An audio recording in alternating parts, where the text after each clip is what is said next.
This is event number 55, heat 15. Swimming lane 1 is Manubay C of Coach Ako.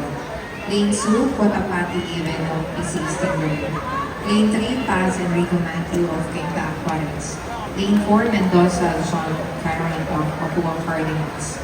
Lane 5, Evangelista Ivan of PAC Swimming Team.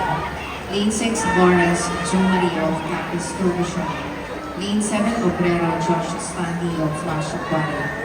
Lane 8, Benton Roy of Atlantean Dolphins. Lane 9, Kembao of PAC Swimming Team.